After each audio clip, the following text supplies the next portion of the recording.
4 जुलाई से शुरू हो रही है ऐतिहासिक कांवड़ यात्रा। अभेद्य किले में तब्दील हुआ वेस्ट यूपी। हर हर बम बम के उद्घोष से गूंजा चप्पा चप्पा। प्रशासन की फुल प्रूफ तैयारी। 4 जुलाई से सावन का महीना शुरू हो रहा है। वेस्ट यूपी की ऐतिहासिक कांवड़ यात्रा भी 4 जुलाई से शुरू हो रही है। कांवड़ यात्रा के दृष्टिगत प्रशासन ने पूरी ताकत झोंक दी। विभिन्न विभागों के अधिकारियों ने यात्रा के मद्देनजर हर बारीक से बारीक बात पर फोकस किया। यातायात व्यवस्था से लेकर विद्युत व्यवस्था, साफ सफाई से लेकर कानून व्यवस्था, हेल्थ डिपार्टमेंट से लेकर पीडब्ल्यूडी, हर विभाग के अधिकारी मुस्तैद हैं। एसएसपी रोहित सिंह सजवान का कहना है कि कांवड़ मार्ग को लेकर खास स्ट्रेटजी बनाई गई है। जनपद मेरठ में कुल 4 मार्ग ऐसे हैं जहां से जो विभिन्न राज्यों के और मेरठ जनपद के जो कांवड़िए हैं वो इन मार्गों का उपयोग करते हैं, जिसमें कि 2 मार्ग हमारे गंग नहर के हैं। एक जो हमारा अपर गंग नहर कैनाल है जो खतौली से हमारे यहाँ एंटर होती है और उसके बाद ये गाजियाबाद चली जाती है। दूसरा जो मध्य गंग नहर मार्ग है जो मवाना क्षेत्र से जाती है और सीधे हापुड़ की तरफ चली जाती है। इसमें कम संख्या में कांवड़िए पैदल मार्ग का उपयोग करते हैं। तीसरा जो सबसे प्रमुख जो मार्ग है वो हमारा राष्ट्रीय राजमार्ग है, जिसमें कि वाहन और जो डाक कांवड़िए हैं इसका उपयोग करते हैं और अधिकतर भारी राज्यों जैसे हरियाणा, दिल्ली या गाजियाबाद, नोएडा, बाहर के क्षेत्रों के इसमें कांवड़िए इस मार्ग का प्रयोग करते हैं। इसके अलावा एक जो ग्रामीण क्षेत्र का जो मार्ग है जो सरदना में राधना गांव पड़ता है वहां से निकलता है और ये सीधे पूरा महादेव मंदिर की तरफ जाता है। इसमें भी कुछ कांवड़िए पैदल मार्ग रजवाहे के तौर पर इसका उपयोग करते हैं और यहाँ पर काफ़ी संख्या में इस पर भी अंत समय में जब शिवरात्रि आने वाली होती है तो इस मार्ग का उपयोग किया जाता है। जो हमारे यहाँ तैयारियों के विषय में बताना चाहूँगा कि हमारे यहाँ जो पुलिस फोर्स की जो व्यवस्थापन है वो अभी कराया जा रहा है। साथ में जगह जगह पर सीसीटीवी कैमरे जो अस्थायी तौर पर भी लगाए जाते हैं, जिससे कि यातायात व्यवस्था के प्रबंधन, साथ ही साथ यहाँ पे जो संवेदनशील स्थान है वहाँ पर भी, चाहे मिश्रित आबादी के क्षेत्र हो, वहाँ पर भी सीसीटीवी कैमरे लगाए जाते हैं और काफ़ी अधिक संख्या में ये लगाए जाते हैं जो आईपी बेस्ड कैमरे इसमें लगाए जाते हैं। इसके अलावा सड़क पर पड़ने वाली सभी जो हमारी मांस की दुकानें हों, चाहे शराब की दुकानें हों या भांग की दुकानें हों, ऐसी सभी दुकानों का जो व्यवस्थापन है वो किया जाता है कुछ समय के लिए। इसके अलावा यहाँ पे जो गंग नहर है इसके यहाँ पर तैराकों की व्यवस्था भी की जाती है, जिससे कि डूबने के दौरान किसी की दुर्घटना में मृत्यु ना हो।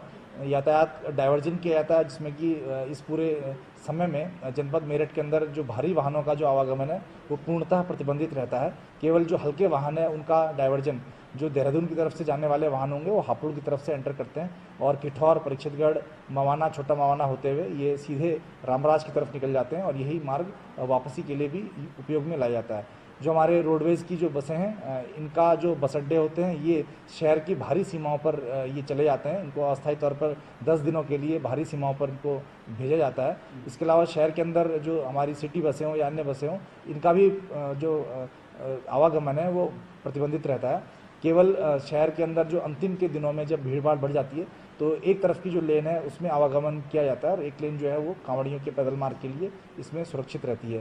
तो इस प्रकार से हमारी जो तैयारियां हैं वो पूरी लगातार चल रही हैं। बाकी जो अभी तक आज की तारीख में जो तैयारियां हैं उसमें चाहे भी सड़कों की मरम्मत हो या फिर जो प्रकाश की व्यवस्थाएं हों या फिर जगह जगह सीसीटीवी कैमरा लगाना या कहीं पर अगर कोई मार्ग में कोई ऐसी समस्या है जिसको भी दूर किया जाना है वो भी कराई जा रही है और आगामी 7 से 10 दिनों में काफी अधिक इसमें कार्रवाई पूर्ण कर ली जाएगी। सीसीटीवी ड्रोन से कांवड़ यात्रा की निगरानी होगी। यातायात व्यवस्था को लेकर भी खास प्लानिंग की गई है। सड़क की मरम्मत, प्रकाश की व्यवस्थाओं की दुरुस्त व्यवस्था की जा रही है। कांवड़ यात्रा शिविर को लेकर गाइडलाइन रहेगी। 15-16 जुलाई के दिन शिवरात्रि को लेकर भी व्यापक तैयारियां की जा रही हैं। संवेदनशील क्षेत्रों में पुलिस फोर्स की अतिरिक्त तैनाती रहेगी। हेलीकॉप्टर से भी निगरानी की जाएगी। मेरठ के एसएसपी रोहित सिंह सजवान का कहना है कि एटीएस के साथ पीएसी, आरपीएफ और आरएएफ भारी मात्रा में फोर्स की तैनाती की गई। संवेदनशील जगहों को चिन्हित किया गया। अलग अलग राज्यों के लिए जाने वाले कांवड़िए गंग नहर से गुजरेंगे। मांस, मछली, मदिरा की दुकानें कांवड़ यात्रा के दौरान बंद रहेंगी। वॉच टावर पर लगातार पुलिस की तैनाती रहेगी। जहां तक हेलीकॉप्टर भी मौजूद रहेगा। सभी अधिकारियों को ब्रीफ कर दिया गया है। भोले का ये भक्त इस बार एक से बढ़कर एक कांवड़ बनाकर सभी का ध्यान बरबस ही आकर्षित करेंगे। कोई मोर वाली कांवड़ बना रहा है, कोई देश भर के सभी विख्यात मंदिरों को लेकर कांवड़ बना रहा है, तो कोई मुख्यमंत्री योगी आदित्यनाथ की तस्वीर लगाकर रंग बिरंगी कांवड़ तैयार कर रहा है। जिलाधिकारी दीपक मीणा ने बताया कि हर वर्ष यहाँ राजस्थान, हरियाणा, दिल्ली के कांवड़ियों का रूट मेरठ होकर गुजरता है। श्रद्धालुओं की सुविधाओं का ख्याल रखते हुए सारी व्यवस्थाओं को पूर्ण कर लिया गया है। 1000 से ज्यादा सीसीटीवी कैमरे लगाए गए हैं। ट्रैफिक डायवर्जन प्लान पूरा तैयार है ताकि शहर भी सुचारू रूप से चलता रहे और कांवड़ यात्रा भी चलती रहे। एक्सीडेंट फ्री कांवड़ यात्रा संपन्न कराने के लिए डीएम ने खास तौर से डाक कांवड़ियों से अपील की है कि वो रेस न लगाएं, बल्कि श्रद्धा के साथ यात्रा संपन्न करें। सुरक्षा को लेकर खास बंदोबस्त किए गए हैं। सेक्टर मजिस्ट्रेट, जोनल मजिस्ट्रेट की भी तैनाती रहेगी।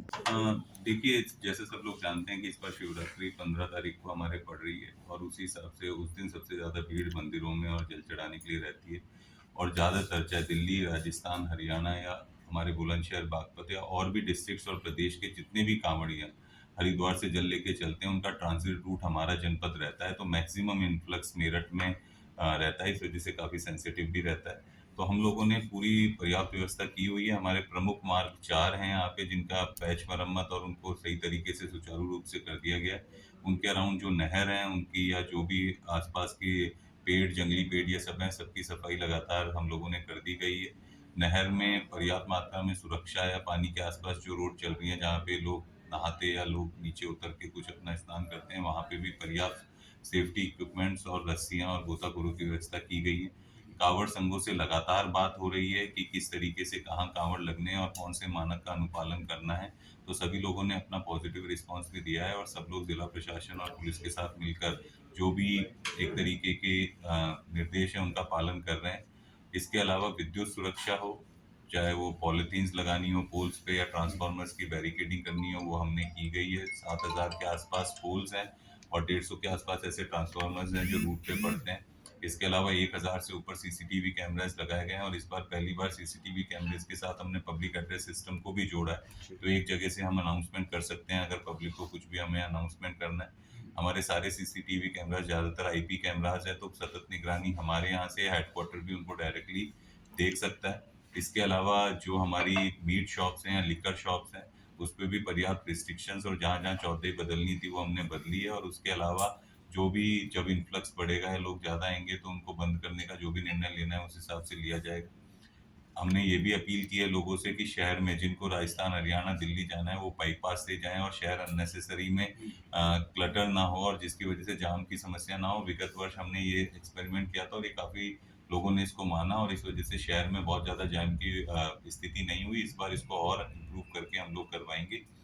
बाकी मेडिकल कैंप्स पर्याप्त मात्रा में, एंटी वेनम, एंटी रेबीज ये हमने निर्देशित किया गया है। और इसके अलावा हम एक एप्लीकेशन बना रहे हैं जिसमें सभी रूट्स को लेकर और जो भी सुविधाएं जहाँ जहाँ कैंप है वो सभी को एक तरीके से कोई भी उसको एक्सेस कर सकता है और वो पता कर सकता है। इसके अलावा साइनेजेस भी हम लोग अलग से लगा रहे हैं। विगत वर्ष में हमें ये भी देखने को मिला था कि सीएनजी बहुत लोग यूज करने लग गए हैं, जिसकी वजह से पंप्स की एक निर्धारित मात्रा होने की वजह से काफी जगह लोगों को थोड़ा पैदल चलना पड़ा था। तो हमने इस बार सीएनजी का मैप और सीएनजी कहाँ कहाँ पे हमारे पेट्रोल पंप्स हैं, हम ये लगातार इसके भी बड़े बड़े साइनेजेस लगा रहे हैं। तो ये सभी व्यवस्थाएं जो रूटीन में हो रही हैं। बाकी इंटेलिजेंस इनपुट रहता है हमारी सिक्योरिटी के लोग के भी हम लोग अपनी ड्रिल करते हैं। जहाँ जहाँ सेंसिटिव जोन और हॉटस्पॉट्स हैं वहाँ पे भी हमने एडिशनल डिप्लॉयमेंट किया है। तो जिला प्रशासन और पुलिस पूरी तरीके से कटिबद्ध है कि एक हैसल फ्री और एक अच्छे माहौल में हम लोग ये कांवड़ यात्रा निकालें। और मेरी लोगों से यही अपील है कि आप लोग भी श्रद्धा के भाव से जो है इसको बहुत अच्छे से करिए कांवड़ यात्रा को, और कोशिश करें कि हम लोग एक तरीके से क्लीन कांवड़ यात्रा और प्लास्टिक मुक्त कांवड़ यात्रा इस बार। 20 घंटे का कंट्रोल रूम यहीं कलेक्ट्रेट में बनता है, पुलिस का भी रहता है, प्रशासन का एक पूरा इंटीग्रेटेड कंट्रोल रूम रहता है जिसमें ड्यूटीज ऑलरेडी लगा दी गई हैं, हंटिंग लाइंस ऑलरेडी लगा दी गई हैं, पेपर्स में नंबर दे दिया गया है और हर विभाग का जो डील करता है उसका कोई ना कोई व्यक्ति यहाँ पे कंट्रोल रूम में लगातार 24 घंटे उपस्थित है। हेलीकॉप्टर का डिप्लॉयमेंट होगा जिसमें जो पिछली बार भी एरियल सर्वे और ये सब किया गया था तो वो भी इस बार किया जाएगा। उसकी डेट्स या जब भी हम लोगों को डिप्लॉयमेंट मिलता है हम आप लोगों को सूचित। कांवड़ी से यही अपील है कि आप लोगों के लिए पूरा प्रदेश सरकार की तरफ से और जिला प्रशासन स्पेशली सभी व्यवस्थाएं की हैं।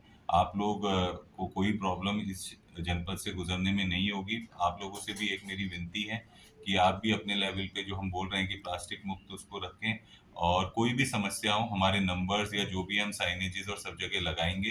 कुछ भी समस्या होती है, कुछ भी आप लोगों को लगता है तो उस पर तत्काल कॉल करें, हम तत्काल निर्णय लेंगे। और बाकी हमारे सारे मजिस्ट्रेट, पुलिस, सारे कैंप्स फील्ड में ही रहेंगे हम लोग लगातार। तो मुझे नहीं लगता कि पिछली बार भी कोई हम लोगों ने ऐसी परेशानी कांवड़ियों को नहीं आने दी थी, तो इस बार भी हम लोग कोई नहीं। जनरली क्या है कि आपकी जो नहर के अराउंड मार्ग्स हैं कुछ हमने सफाई की है, फिर भी सांप की या इनकी परेशानी कभी कभार हो जाती है। कैंप्स में भी लोग लगाते हैं जो काफी रिमोट एरियाज में है। तो पिछली बार ऐसी स्थिति नहीं उत्पन्न हुई थी, फिर भी प्रिकॉशनरी मेजर के द्वारा, क्योंकि जंगल में से हमारे 3 कांवड़ मार्ग ऐसे हैं जो नहर के अराउंड और रिमोट एरियाज में चलते हैं। हमारा एक अलग एनएच है, तो एनएच पे तो भी इतनी समस्या ना है, पर जो नहर और पटरी मार्ग होते हैं उन पे थोड़ी बहुत समस्या रहती है। तो इस वजह से हमने उसको पर्याप्त मात्रा में ऑलरेडी अलग अलग जगह पे रखवाया है कि कहीं भी इसके डिले की वजह से किसी के साथ कोई समस्या ना हो। इंडिया प्लस न्यूज, सिर्फ वही जो सही।